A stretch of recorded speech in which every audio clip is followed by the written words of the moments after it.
Всем привет, это Георгий Албуров. И сегодня мы с вами отправляемся на Северный Кавказ.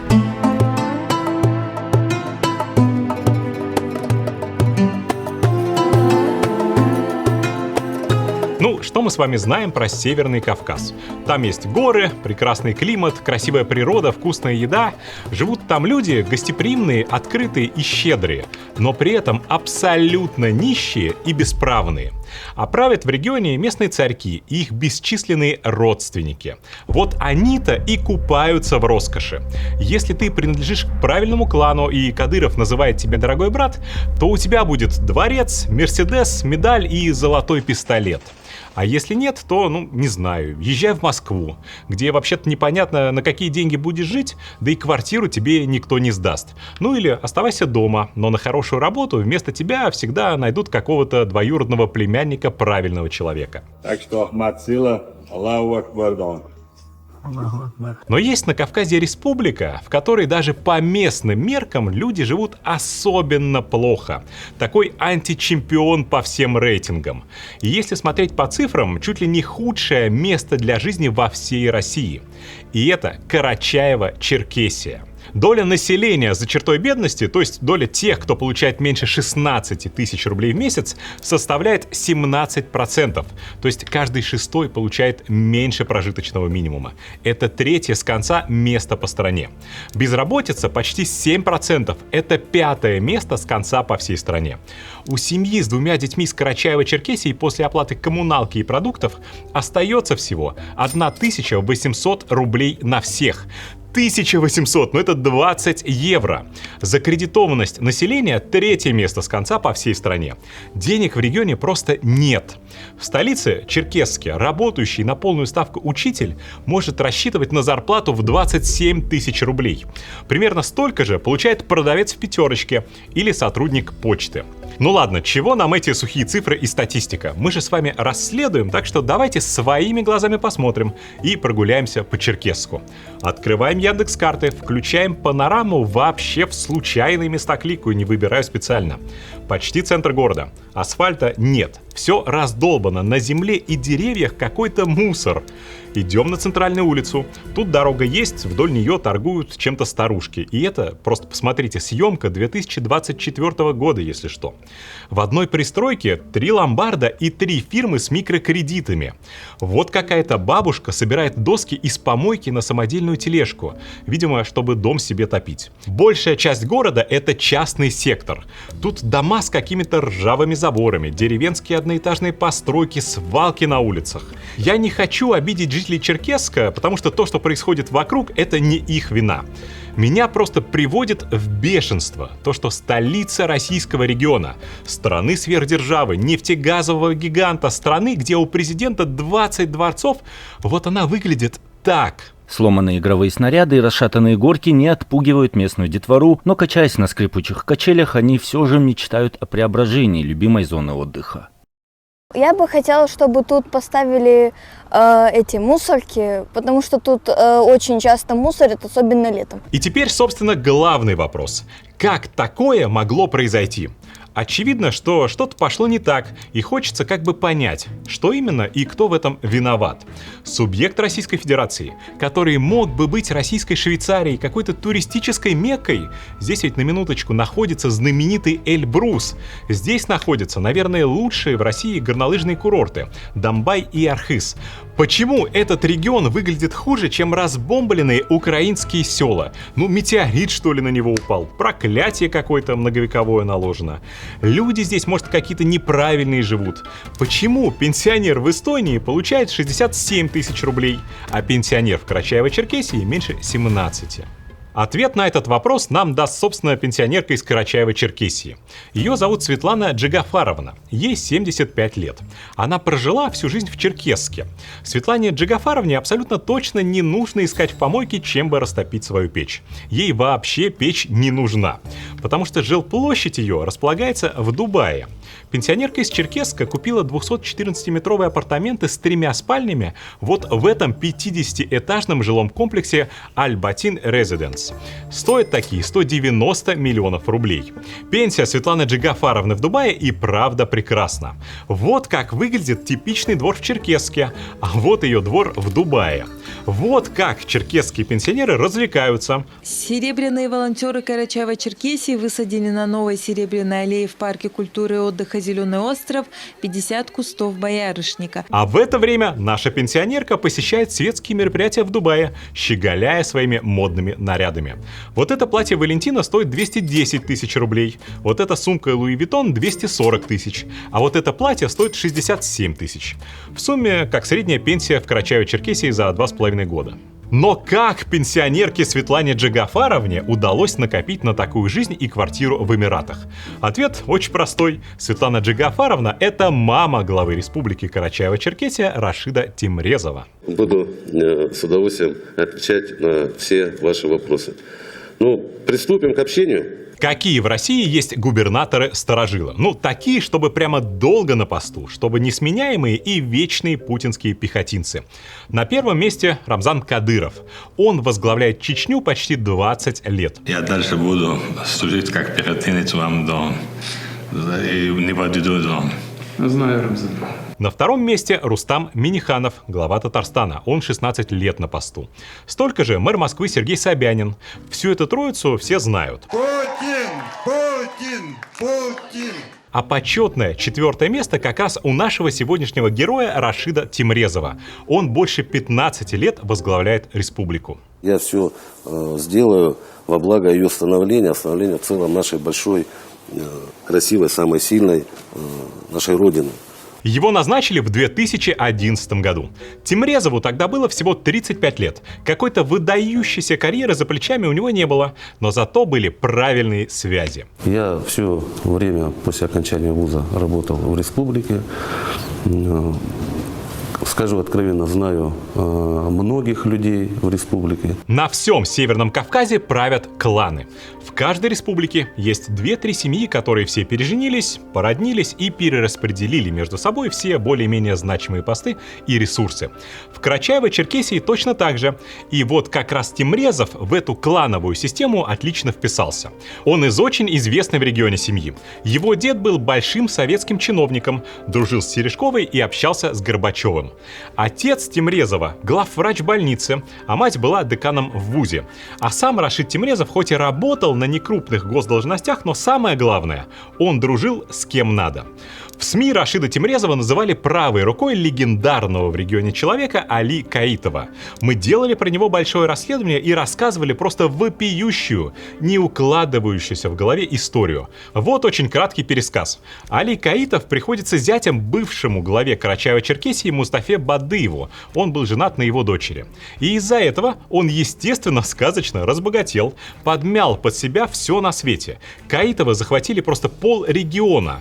Но потом зять президента республики убил у себя на даче 7 человек, включая местного депутата парламента. Он отвез трупы куда-то в горы, потом сжег тела, еще долго не могли найти. В общем, кошмарная история. В республике вспыхнули протесты. Каитову дали 17 лет, но отсидел он почему-то меньше, чем 10. Вышел и стал жить, как ни в чем не бывало. Накупил какие-то бесконечные Бентли. Вот такой дом себе построил в Черкесске. Скажите, неплохо, да, для только что вышедшего зэка? Да и с Тимрезовым они остались близки. Вот фотографии из Инстаграма. Сын Каитова называет Тимрезова дорогим дядей. Абсолютно бессовестные, даже не жулики, а преступники-убийцы, бандиты. Они полностью захватывают целые регионы и могут делать там все, что угодно. Это кадры из одного из самых лучших наших расследований. Называется «Бентли. Дворцы убийства. Как устроен Северный Кавказ». Посмотрите его обязательно, если еще не видели. Расследование вышло в 2019 году, а с того времени утекло очень много воды, и с тех пор Каитов и его родственники выпали из фавора.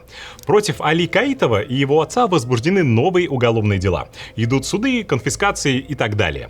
Каитов в розыске и вроде как сейчас в бегах.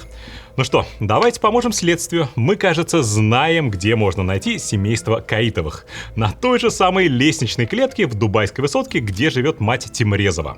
Жена Алия Каитова купила соседнюю квартиру площадью 169 квадратных метров за 150 миллионов рублей. Буквально дверь в дверь. Вот такое вот интересное дубайское соседство.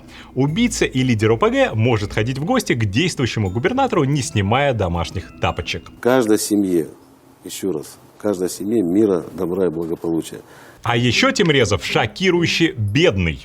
Если вы посмотрите задекларированные доходы 85 глав регионов за 2020 год, то вы найдете лишь одного губернатора, который заработал меньше. В 2021 году Тимрезов тоже в пятерке самых бедных губернаторов. Его доход за последний год, когда подавались декларации, 1 миллион 728 тысяч рублей. Это в 100 раз меньше, чем стоит дубайская квартира его матери. И, конечно же, мы в фонде борьбы с коррупцией воспринимаем эту ситуацию как вызов. Поехали. Лично я горжусь тем, что имею, конечно, может быть, сегодня больше, чем кто-либо. Чтобы понять, как на самом деле живет самый бедный губернатор самого бедного региона, нам нужно нарисовать его семейное древо. Надо найти и записать всех его родственников. Поверьте, это было непросто. Мы с вами еще изучим подробно, кто есть кто на этой схеме. Но чтобы разгадать загадку клана Тимрезовых, нам понадобится сделать, знаете что? Оставить на этой схеме только женщин. Ведь именно на них оформлено то, что губернатор Тимрезов так хочет скрыть. Мы должны выравнивать такое вот неравенство. Вот, например, Елена Лишенко, сестра-двойняшка жены Тимрезова. Она возвращает нас в Дубай. В 15 минутах ходьбы от дома, где на лестничной клетке соседствуют мать Тимрезова и жена убийцы Каитова, мы нашли ее недвижимость. В сентябре 2022 года, пока все пребывали в ужасе от грядущей мобилизации, своячница Тимрезова приобрела 182-метровые апартаменты вот тут, в жилом комплексе Ла Ви. Здание описывается так. Представьте себе сочетание шика Майами, интересно, почему не черкесска, и арабского побережья. Сверкающие белые фасады, окна от пола до потолка и наполненные светом интерьеры. Внутри и правда очень роскошно. Стоимость квартиры двойняшки жены Тимрезова 170 миллионов рублей. Меньше чем через 3 месяца эта родственница губернатора решила купить еще одну квартиру в Дубае. Одной ей показалось мало. Она располагается в комплексе Palm Beach Towers. Это абсолютно новый шикарный дом на въезде на знаменитые искусственные острова в форме пальмы. Стоимость 126-метровой квартиры 90 миллионов рублей. Это патриотизм. Патриотизм у нас должен быть в основе всего. А вот вернемся в наше генеалогическое древо. Родной брат губернатора Тимрезова Марат и его супруга Белла Тимрезова. У Беллы тут в Дубае мы нашли в собственности 2 гостиничных номера. Они расположены в самом высоком отеле мира, в здании высотой 377 метров. Там тоже полнейший люкс. На крыше терраса и бассейн с невероятным видом. У Тимрезовой в апартаментах вид не хуже. Они расположены на 49 этаже. Общую стоимость такой недвижимости можно оценить в 65 миллионов рублей. Итого, квартира матери Тимрезова, 2 квартиры сестры жены и 2 апартаментов жены брата. Получается, что только на дубайскую недвижимость у семьи губернатора Карачаево-Черкесии ушло 515 миллионов рублей. Никаких разумных способов объяснить происхождение таких денег просто не существует. У сестры жены Тимрезова приблизительно нет даже сопоставимых доходов. У жены брата их тоже нету. Брат Тимрезова, он вообще врач, но одновременно еще и депутат-единорос. Заседает в городской думе Черкесска. И искренняя любовь к своей республике, к своей стране, к своему делу и переживаниям. Проследуйте, пожалуйста, обратно на схему. Настало время поговорить про тещу. Ну, куда же единоросу без тещи? Тещу Тимрезова, одного из самых бедных губернаторов страны, зовут Валентина Шиповалова. Ей 76 лет. Вот она на семейном празднике Тимрезовых. Стоит с сумочкой Hermes Birkin за 2 миллиона рублей. Вот она вместе со Светланой Джигафаровной, мамой губернатора, которая, кстати, выгуливает подвеску и кольцо Cartier. 1,7 и 2 миллиона рублей соответственно. Черкесские пенсионерки дружат, вместе отдыхают и обсуждают, предположу, инвестиции в недвижимость. Ведь в прошлом году теща Темрезова хорошенько в нее вложилась. Купила сразу 3 квартиры в Москве. Самая большая и роскошная находится вот тут, в 200 метрах от стен Кремля на Софийской набережной. Это жилой комплекс «Резиденция 1864». Апофеоз столичной роскоши в самом центре Москвы. Находится на легендарном Золотом острове. Из квартир через панорамные окна в пол открывается вид на Кремль, на Васильевский спуск, собор Василия Блаженного, парк Зарядье и набережную. К квартирам прилагается спа-центр с кабинетами для бьюти-процедур, с сауной, рестораном и круглосуточным консьерж-сервисом. Тут и купила в прошлом году 330-метровую квартиру с 2 машиноместами теща Темрезова. Стоимость покупки 530 миллионов рублей, и это без ремонта. Ну, согласитесь, неплохо для пенсионерки. Конечно, для нас, для всех жителей республики, для всех национальностей это очень важный объект. В том же 2025 году она купила еще 2 квартиры площадью 68 и 71 квадратный метр, общей стоимостью 140 миллионов рублей. Находятся они в ЖК «Слава», недалеко от метро «Белорусская», на месте одноименного легендарного часового завода. Это настоящий город в городе. Для жильцов там доступны двор-сад, спорткомплекс с бассейном, частный кинотеатр, библиотека и рестораны. В этом же доме купили еще и машиноместо, но оформили его не на тещу, а на ее дочь, то есть на сестру жены Темрезовой Елену Лишенко, ту самую, на которую записали квартиру в Дубае. Все делать во благо наших жителей, во благо нашей родной Карачаево-Черкесии и нашей великой страны России. А в Москве на нее же с 2014 года записана гигантская 322-метровая квартира в жилом комплексе «Эдельвейс» на Кутузовском проспекте. Квартира эта двухуровневая, располагается на 34 и 35 этажах. Стоит такая сейчас 160 миллионов рублей. У меня и так не было никаких сомнений, что на эту родственницу Темрезова просто записывают недвижимость, которая на самом деле принадлежит губернатору. Но здесь у нас прям появляется дополнительное подтверждение. Дело в том, что доставку еды на этот адрес заказывает почему-то родная дочь Темрезова, Милана. Милана у нас тоже, конечно, есть на этой схеме. Ведь несмотря на то, что дочери главы Карачаево-Черкесии всего 20 лет, в ее собственности уже есть дорогостоящая недвижимость.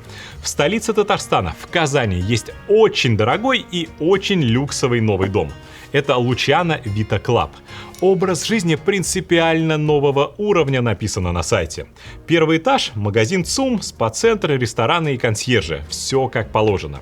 Цена за квадратный метр для Казани просто шокирующая – около 600 тысяч рублей. И именно тут мы обнаружили 175-метровые апартаменты дочери Темрезова.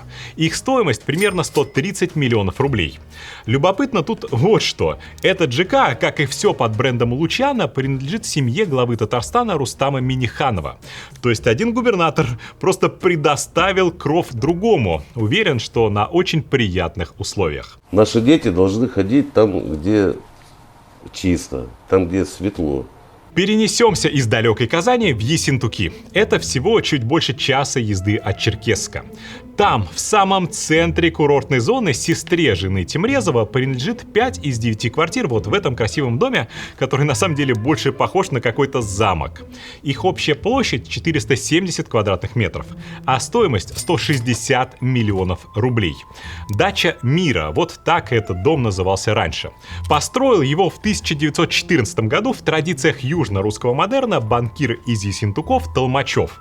А теперь там живет семья путинского чиновника. Он гораздо богаче, чем банкир. Это будет большая польза для нашей родной республики. На схеме остается еще жена Темрезова Ирина. Она приводит нас в жемчужину Карачаево-Черкесии – горный курорт Архыз. Ну не могли же Темрезовы не присвоить себе кусочек такой красоты. Ирине Темрезовой в Архызе принадлежит одна из лучших гостиниц – Алиан Клаб София, названа в честь их с Темрезовым дочери Софии. Гостиница роскошнейшая, огромное здание, 4 звезды, бассейн и спа-комплекс 200 метров до канатной дороги. На Ирину также записана соседняя гостиница поменьше – Алиан Резиденс Архыз.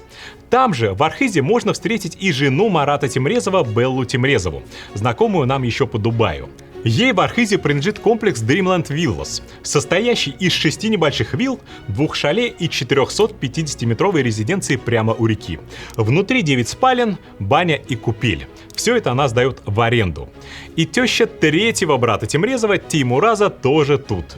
Ей в Архизе принадлежит база отдыха «Атмосфера Village», состоящая из роскошных вилл с бассейнами. Первоочередное – это детские сады, это школы, больницы. А где же сам Темрезов, спросите вы? Неужели ютится в семейных отелях вместе с туристами? Ну, конечно же, нет. Посмотрите вот на карту. Это гостиница «София», принадлежащая жене Темрезова. А дорога от нее идет к никак не обозначенной на карте огромной вилле. Ее площадь 1160 квадратных метров. Формальный владелец все та же сестра жены Темрезова Елена Лишенко. Чтобы получить льготы и сэкономить на налогах, дом оформили как отель, но он никогда не открывал свои двери гостям курорта. Зато из документов мы можем узнать, что там находится внутри. Есть 7 спален, спа-центр, бассейн и бильярдная. Приходи, жду в понедельник, когда удобнее. На этой вилле трудится несколько горничных, одна из которых в телефонных книгах записана как помощница и няня Темрезова, а другая как Настя, дом Темрезова. Есть еще администратор, она записана как Светлана Резиденция, есть управляющий с тегом Дмитрий Резиденция. Да и сам Темрезов не стесняется выкладывать фотографии из этого места. Вот он принимает там глав соседних регионов – Адыгеи и Кабардино-Балкарии. Красивое место. Да. Красивое место. Давайте еще раз взглянем на семейное древо Темрезовых и попробуем подвести промежуточные финансовые итоги. Если сложить всю недвижимость, которую я только что перечислил, а потом добавить сюда другие относительно мелкие объекты, типа вот 1300-метрового дома матери Темрезова в Черкесске и ее коммерческих помещений. Если добавить 270-метровую квартиру дочери Темрезова в Черкесске и приватизированное тещей помещение, которое она, кстати, сдает под городской МФЦ, то у семьи губернатора Темрезова мы нашли недвижимости на общую сумму 3,5 миллиарда рублей. Вот такой вот самый бедный губернатор в России. Есть свои личные амбиции и достаточно нездоровые. Их по-другому нельзя назвать. И я смотрю на эти семейные снимки, и меня, знаете, даже немного мучает совесть. Ну, с одной стороны, не хочется рушить семейную идиллию, а с другой, мы же расследование делаем. Наверное, нужно рассказывать все как есть. В общем, в 2015 году Темрезов совершил очень странное кадровое назначение. Министром культуры Карачаева-Черкесии стала 29-летняя Мадина Гогова. Пришла она на эту должность из никак не связанного с культурой Гохрана России. Хочу отметить высокий профессионализм директора музея-заповедника. Гогова, по словам Темрезова, должна была отвечать за повышение доступности и качества услуг учреждений культуры, а также за приобщение молодого поколения к культуре и искусству. Приобщала она, правда, молодое поколение к искусству совсем недолго. Через 1,5 года Гогова уехала в Москву руководить полпредством Карачаева-Черкесии в столице, а позже стала и заместителем председателя правительства Карачаево-Черкесской республики на удаленке, правда. Я не знаю, как это вообще возможно, не спрашивайте меня. Ходили слухи о том, что Гогова любовница Темрезова. Писали, что их вместе видели в московских ресторанах и гостиницах.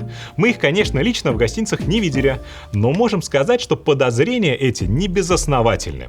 Судя по утечкам, Темрезов летает вместе с Гоговой даже чаще, чем с собственной женой. Они вместе побывали в Германии, в Австрии, Франции, Катаре, Дубае и Китае.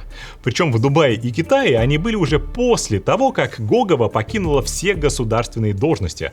То есть не по работе они летали. В нашей родной Карачаево-Черкесии очень ценится институт семьи и его традиции. Через 2 месяца после той поездки с Темрезовым в Эмираты Гогова купила там 107-метровую квартиру на 32-м этаже вот в этом доме, недалеко от Бурдж-Халифы, за 70 миллионов рублей. Откуда у нее такие деньги, мы утверждать не можем, но покупка, правда, удивительная.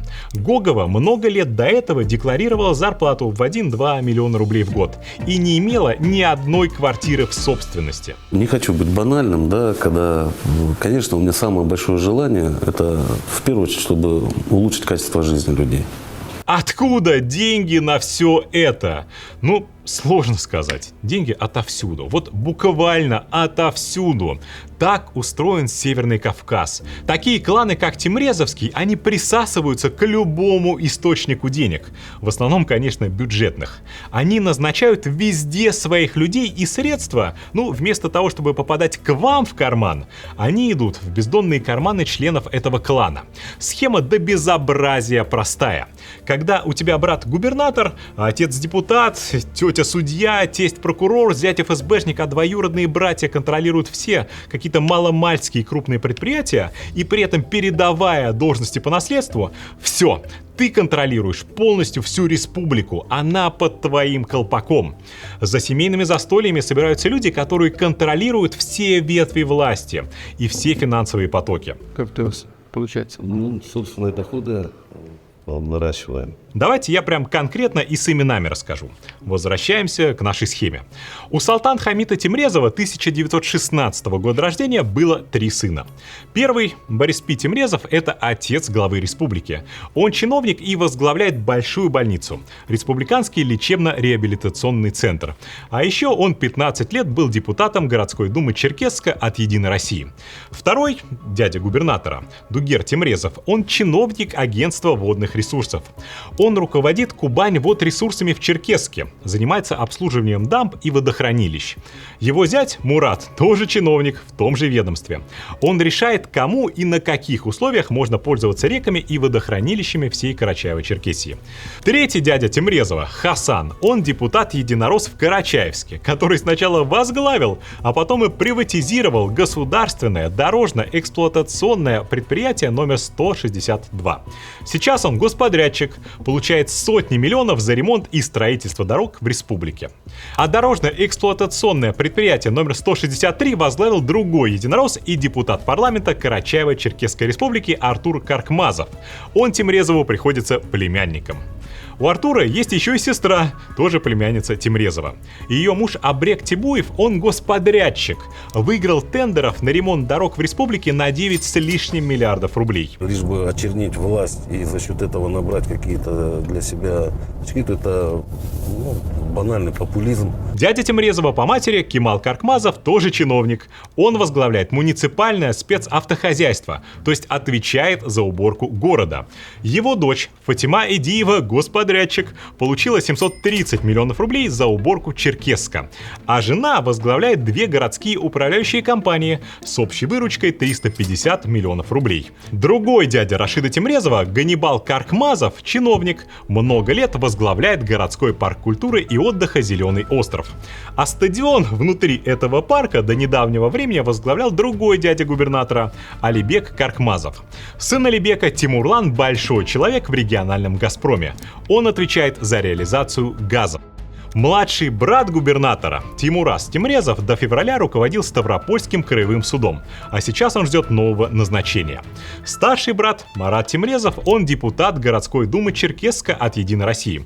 Ему мандат передал отец. Это передается из поколения в поколение.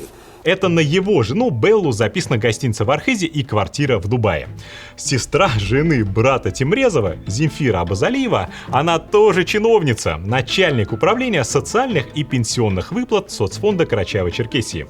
А теща выигрывает господряды на обслуживание местных больниц. Глаза боятся, руки делают. Даже вот этому мужу, дочери, сестры жены Тимрезова в республике нашлось место. До того, как породниться с Тимрезовыми, Артем Трифонов жил в Москве и работал в строительной компании, в общем, ничего особенного. А сейчас он депутат Народного собрания Карачаево-Черкесии и директор главного поставщика отопления во всем регионе. А на утилизации мусора зарабатывает его теща. Та самая сестра жены Тимрезова Елена Лишенко, на которую записали квартиры и дома. Ей принадлежит самый главный и современный мусорный полигон под Черкесском, построенный, между прочим, за бюджетные деньги. Этот полигон торжественно открывал Тимрезов в 2018 году. Это вот моя мечта, прям я сплю и вижу. Я уверен, что мы нашли не просто не всех родственников, мы нашли, может быть, треть, если не четверть. Но через этих людей уже проходят миллиарды, десятки миллиардов бюджетных средств. И это только один из нескольких кланов в одной очень маленькой республике. Нам завтра наши потомки этого никогда не простят. А теперь к вопросу о том, что нам с вами со всем этим делать. Это же полнейшее безумие. Нищий регион 15 лет возглавляет один и тот же человек, который по декларации живет на одну зарплату, а жена его зарабатывает меньше прожиточного минимума. Но как он живет на самом деле, мы с вами только что видели. Тимрезов, он один из богатейших людей Карачаево-Черкесии, с роскошной недвижимостью в Дубае и Москве, с виллами и гостиницами. Его близкие ходят в одежде и украшениях стоимостью с квартиру в Черкесске. И все члены семьи Тимрезова делятся на две категории. Либо чиновники, либо сидят на господрядах.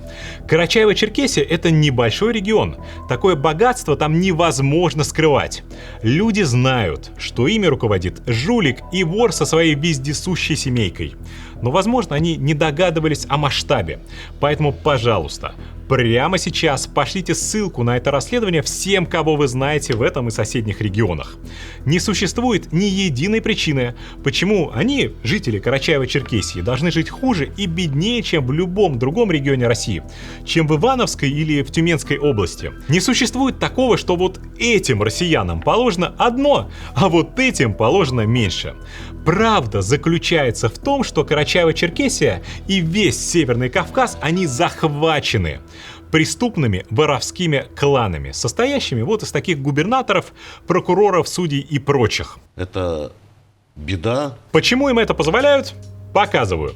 На прошлых выборах в Госдуму, по официальным данным, на выборы в Карачаево-Черкесии пришло 90% избирателей. И 80% из них проголосовали за Единую Россию. Партию, в высшем совете которой состоит Тимрезов. Все, Москва довольна, пусть дальше делает, что хочет. Единая Россия является опорой курса ее основателя, президента Российской Федерации Владимира Владимировича Путина. И сумела завоевать высокий авторитет у россиян.